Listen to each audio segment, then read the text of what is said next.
ഇന്ന് ബോഗൻവില്ലയുടെ ഒരു അപ്ഡേഷനാണ് കേട്ടോ നിങ്ങൾക്ക് ഷെയർ ചെയ്യുന്നത്. നമ്മുടെ വീട്ടിലിപ്പോൾ നിറച്ച് പൂത്തൊലിഞ്ഞ് നിൽക്കുന്ന ബോഗൻവില്ല ഒരു മാസം അല്ലെങ്കിൽ 2 മാസം കഴിയുമ്പോഴേക്കും അതിൻ്റെ പൂക്കൾ കൊഴിഞ്ഞു പോയിട്ട് പിന്നെ പൂക്കൾ ഉണ്ടാവാനായിട്ട് കുറേ സമയം എടുക്കുമ്പോൾ നമുക്ക് ഇല്ലാത്തൊരു സങ്കടമാണ്. കാരണം പൂ നിറഞ്ഞു നിന്നിരുന്ന ഒരു ചെടിയിൽ പൂക്കൾ മൊത്തം പോകുമ്പോൾ നമുക്കൊരു വിഷമമാണ്. അപ്പോൾ ഞാനിപ്പോൾ ചെയ്യുന്നത് എങ്ങനെയാണെന്ന് വെച്ചാൽ പൂക്കൾ ഉണ്ടായി കൊഴിഞ്ഞു പോയി എല്ലാം പോയതിന് ശേഷം പൂ വരുത്താൻ നോക്കാതെ നമ്മൾ ഈ പൂവിൻ്റെ ഒരു ഷോ അല്ലെങ്കിൽ ഒരു കാഴ്ച പോകുന്നതിന് മുമ്പ് തന്നെ അതിനകത്തേക്ക് പുതിയ പൂക്കൾ വരുത്താൻ വേണ്ടിയിട്ട് ഞാൻ ചെയ്തു കൊടുക്കുന്ന കുറച്ച് വളപ്രയോഗം ടിപ്സാണ് ഇന്നത്തെ വീഡിയോയിൽ ഉൾപ്പെടുത്തിയിട്ടുള്ളത്. വീഡിയോ സ്കിപ്പ് ചെയ്യാതെ കാണുക. അത് ബോഗൻവില്ലകളിൽ പൂക്കളില്ല എന്ന് പറയുന്നവർക്കൊക്കെ ഉപകരിക്കുന്ന ഒരു വീഡിയോ കൂടിയാണ്. അപ്പോൾ നമ്മുടെ ഈ ഒരു ചാനലിൽ ബോഗൻവില്ലയുടെ തന്നെ ഒത്തിരി അപ്ഡേഷൻ ഇട്ടിട്ടുണ്ട് കേട്ടോ. അപ്പോൾ ബോഗൻവില്ലയെ പറ്റി കൂടുതൽ അറിയാനോ അല്ലെങ്കിൽ കൂടുതൽ ഇഷ്ടപ്പെട്ട് വളർത്തി തുടങ്ങുന്നവരും പുതിയതായിട്ട് വളർത്തുന്നവർക്കൊക്കെ അത് ഉപകരിക്കും. ഞാൻ അതിൻ്റെ ലിങ്കൊക്കെ ഡിസ്ക്രിപ്ഷൻ ബോക്സിലിടാം. നിങ്ങൾക്ക് പറ്റുന്നുണ്ടെങ്കിൽ അതൊന്ന് കണ്ടാൽ കുറേ കാര്യങ്ങളൊക്കെ ഈ ബോഗൻവില്ലയെ പറ്റി അറിയാൻ കഴിയും. ഇപ്പം നിങ്ങൾ ഈ കാണുന്ന ഒരു ചെടി ഉണ്ടല്ലോ, ബ്രിസം മജന്ത എന്ന് പറഞ്ഞാൽ നിറച്ച് പൂവിട്ട് നിന്നിരുന്ന ഒരു ചെടിയാണ്. 2 മാസത്തോളം നിറച്ച് പൂ തന്നെയായിരുന്നു.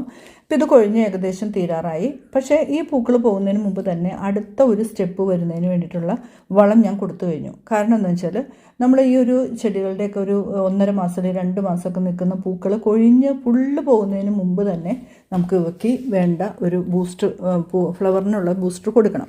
അത് നമ്മൾ ജൈവവളങ്ങൾ കൂടുതലുള്ള വളങ്ങളല്ല കൊടുക്കേണ്ടത്. നമ്മുടെ NPK ഉണ്ടല്ലോ, നൈട്രജനും ഫോസ്ഫറസും പൊട്ടാസ്യം തുല്യ അളവിലുള്ള 19 അതിൽ 18 അല്ലെങ്കിൽ 17 അത് ഏതാണോ നിങ്ങൾക്ക് അവൈലബിൾ അത് നിങ്ങൾ കൊടുത്താൽ മതി. നമ്മൾ പൂക്കൾ കൊഴിഞ്ഞ് പോയി കൊഴിഞ്ഞ് കാണുന്നു തന്നെ നമ്മൾ എന്ത് ചെയ്യണം, ഈ ഒരു സംഭവം നമ്മുടെ വീട്ടിൽ നമ്മളത് റെഡിയാക്കി വെക്കണം. ഏത് ചെടികൾക്കും നല്ലതാണ്. പക്ഷേ ഇപ്പോൾ വേനൽക്കാലത്ത് രാസവളങ്ങളിട്ട ചെടി പോകില്ല എന്ന് ചോദിക്കുന്നവരുണ്ട്. പക്ഷേ ബോഗൻവില്ലയെ സംബന്ധിച്ച് ബോഗൻവില്ലയ്ക്ക് അങ്ങനെ ഒരു പ്രശ്നമില്ല. നമ്മളത് ചുവടൊന്ന് അകത്തിയിട്ട് കൊടുക്കുന്നത് മാത്രമേ ഉള്ളൂ. അപ്പോൾ ഞാൻ ഈ ഒരു ചെടിക്ക് ഒരു 1.5 ആഴ്ച മുമ്പ് ഞാൻ ഈ പൂക്കൾ കൊഴിഞ്ഞ് പോകുന്ന കണ്ടപ്പോൾ ഞാൻ ഇട്ട് കൊടുത്തു നമ്മുടെ 18 ഇത് ബ്ലൂ കളറിലിരിക്കുന്നതുകൊണ്ട് നിങ്ങൾ അയ്യോ ഞങ്ങൾക്ക് ബ്ലൂ കളർ കിട്ടാനില്ലല്ലോ എന്ന് ഓർത്ത് വിഷമിക്കേണ്ട. ചിലർ പല കമ്പനിക്കാർ പല കളറിലാണ് ഇറക്കുന്നത്. ഇത് 18 തന്നെയാണ്. അതെല്ലാം നിങ്ങൾക്ക് ഏതാണ് അവൈലബിലിറ്റി എന്ന് വെച്ചാൽ NPK നിങ്ങൾക്ക് കൊടുക്കും. നമ്മൾ ഇതേപോലെയുള്ള രാസവളങ്ങൾ കൊടുക്കുമ്പോൾ പ്രത്യേകം ശ്രദ്ധിക്കുക. ചെടിയുടെ വലിപ്പം ചട്ടിയുടെ വലിപ്പം ഒക്കെ അനുസരിച്ചിട്ട് വേണം നമ്മൾ എത്ര ഗ്രാം വേണമെന്നുള്ളത് ഇട്ട് കൊടുക്കാൻ.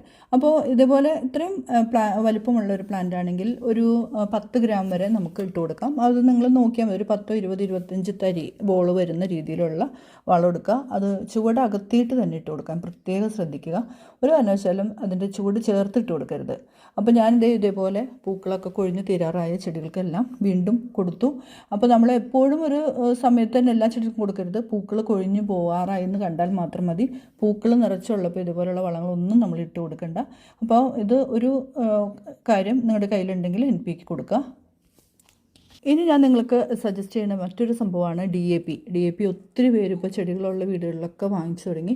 ഇത് പൂക്കൾ കൂടുതലുണ്ടാവാനും ചെടികളുടെ വളർച്ച നല്ല രീതിയിലാവാനും റൂട്ടിന് നല്ല ഒരു ഇത് കിട്ടാനും വേണ്ടിയിട്ടുള്ള ഒരു രാസവളം തന്നെയാണ് ഡൈ അമോണിയം ഫോസ്ഫേറ്റ്.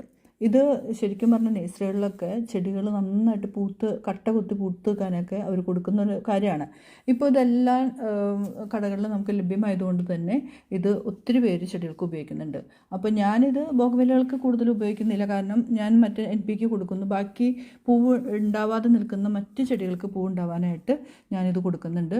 ഇതിൻ്റെ കളറ് നിങ്ങൾ നോക്കിയിട്ട് എനിക്ക് വൈറ്റ് കിട്ടിയില്ല, ബ്ലാക്കാണ് കിട്ടിയതെന്നൊക്കെ പഴയൊരു വീഡിയോയിലൊക്കെ പലരും ഇട്ടു. പക്ഷേ ഡൈ അമോണിയം ഫോസ്ഫേറ്റ് ആണെന്ന് നിങ്ങൾ നോക്കിയാൽ മതി. അത് ഏത് കളറായിക്കോട്ടെ, കമ്പനി അങ്ങനെ ഇറക്കുന്നുള്ളൂ. അപ്പോൾ ഇതും നല്ലൊരു പൂക്കൾക്ക് വേണ്ടിയിട്ടുള്ള സംഭവമാണ്. നമ്മുടെ ബോഗൻവില്ലകളിലെ പൂക്കൾ കൊഴിഞ്ഞു പോകാറായെന്ന് കാണുമ്പോൾ നിങ്ങളിത് കൊടുത്തോളൂ. ഇത് കൊടുക്കുമ്പോൾ വളരെ കുറച്ചേ കൊടുക്കാവൂ. ഒരു 10 15 തരി മാത്രമേ ഇട്ട് കൊടുക്കാവൂ. അത് ചുവട്ടിൽ നിന്നും കുറേ അകത്തിയിട്ട് കൊടുക്കും. അതുപോലെ തന്നെ ഞാൻ നിങ്ങൾക്ക് ഇതിന് മുമ്പൊരു വീഡിയോയിൽ ഞാൻ ബോഗൻവില്ലയുടെ വീഡിയോ ചെയ്തപ്പോൾ ഞാൻ പറഞ്ഞു, എൻ്റെ വീട്ടിൽ ഈ ഗാർഡൻ വർക്ക് ചെയ്യാനായിട്ട് വന്ന ഗാർഡൻ്റെ മറ്റ് പുല്ലൊക്കെ പിടിപ്പിക്കാനായിട്ട് വന്ന ഒരു ഗാർഡനർ പറഞ്ഞു, നല്ലൊരു വളമാണ് നമുക്ക് ഈ ചെടികൾക്ക് പൂക്കൾ കൂടുതലുണ്ടാവാൻ. ചെത്തി പോലെയുള്ള ചെടികൾക്ക് അതുപോലെ നമ്മുടെ ബോഗൻവില്ലകൾക്കൊക്കെ ഫാക്ടംപോസ് നല്ലതാണെന്ന് പറഞ്ഞു. ഞാനത് ഉപയോഗിച്ചു, എനിക്ക് നല്ല റിസൾട്ട് കിട്ടി. അപ്പോൾ ഫാക്ടംപോസ് ഉണ്ടെങ്കിൽ അതും നിങ്ങൾക്ക് ഉപയോഗിക്കാം കേട്ടോ. അപ്പോൾ ഇപ്പോൾ ഇങ്ങനെയുള്ള വളങ്ങളെല്ലാം നമ്മുടെ ചെടികൾക്ക് നല്ലൊരു ബൂസ്റ്ററാണ്. അപ്പോൾ നിങ്ങളത് എല്ലാം കൂടി ഒരുമിച്ചിട്ട് കൊടുക്കാതെ ഏതെങ്കിലും ഒന്ന് മാത്രം നിങ്ങൾ ഒരേ സമയം ഇട്ട് കൊടുക്കുക എന്ന് മാത്രം ശ്രദ്ധിച്ചാൽ മതി കേട്ടോ. പിന്നെ ഒരു കാര്യം പ്രത്യേകം ശ്രദ്ധിക്കുക, ഇതിൻ്റെ വാട്ടറിങ്. നമ്മൾ ബോഗൻവില്ലകൾക്ക് രാസവളങ്ങൾ ഇട്ട് കൊടുക്കുന്ന സമയം 1 ആഴ്ച 1.5 ആഴ്ച നമ്മളത് വെള്ളത്തിൽ അല്ലെങ്കിൽ മണ്ണിൽ അലിയുന്നത് വരെ 2 നേരവും നനച്ച് കൊടുക്കണം. അത് കൂടുതൽ ചട്ടി നിറഞ്ഞ് വെള്ളം പോകാനോ ചട്ടിയുടെ അടിയിൽ കൂടെ കുറേ വെള്ളം പോകാനോ അനുവദിക്കാതെ ചെടികൾക്ക് ആവശ്യമായിട്ടുള്ള വെള്ളം മാത്രം ഒഴിച്ചു കൊടുക്കുക.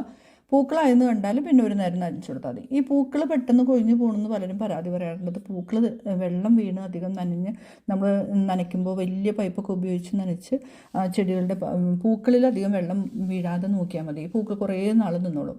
അപ്പോൾ ഇങ്ങനെയൊക്കെയാണ് കേട്ടോ ഞാൻ ബോഗൺവില്ലകൾ എപ്പോഴും ഇങ്ങനെ കളർഫുള്ളാക്കിയിട്ട് വെക്കുന്നത്. അപ്പോൾ നിങ്ങൾക്ക് ഇതുപോലത്തെ വീഡിയോസ് ഇത് ഉപകാരപ്രദമായി എന്നുണ്ടെങ്കിൽ നിങ്ങളുടെ ഇഷ്ടം ഒന്ന് അറിയിക്കണം കേട്ടോ.